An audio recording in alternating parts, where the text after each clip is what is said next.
আমার 14 পুরুষ মানুষকে শুধু ভিক্ষে দিয়েছে, কিন্তু ওই ছোট লোকের বাচ্চাটা আমাকে রাস্তায় দাঁড় করিয়ে হাতে ভিক্ষে থালা ধরিয়ে দিয়ে আমাকে দিয়ে ভিক্ষে করিয়েছে।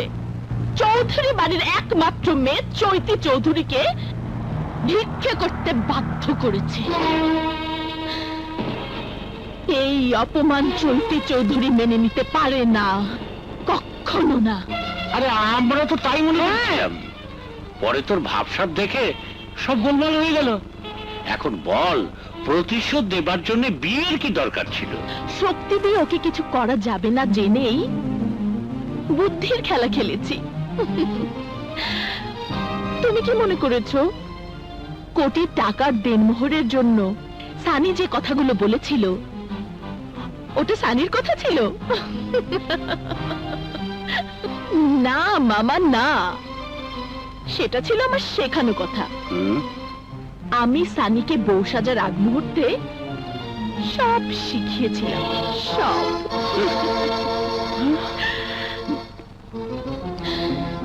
এই ছোট লোকের বাচ্চাটা আমাকে দিয়ে ভিক্ষে করিয়েছে, আর আমি ওকে দিয়ে আমার বাড়ির চাকরের কাজ করাতে চাই। ওকে আমার হাত থেকে মুক্তি পাবার জন্য হয় আমার দিনমোহরের কোটি টাকা শোধ করে তালাক দিতে হবে, আর তা না হলে কোটি টাকার জন্য আমার বাড়িতে আজীবন চাকরের কাজ করতে হবে। এই কিছু সময় আগের চৈতি আর এই চৈতির মাঝে কত পার্থক্য মনে হচ্ছে না?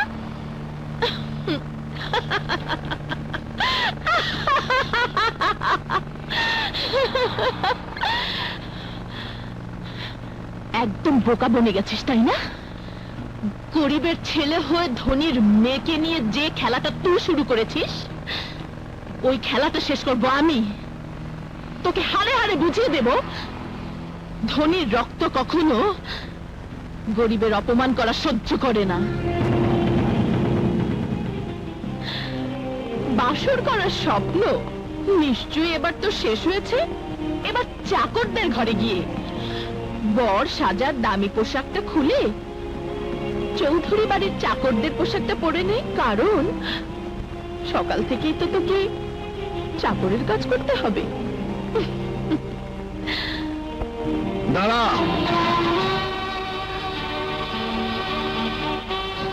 তোর বলা শেষ, এবার আমি বলি তুই শোন। আমার সাথে মিথ্যে অভিনয় করার জন্য আমি তোকে কিচ্ছু বলবো না।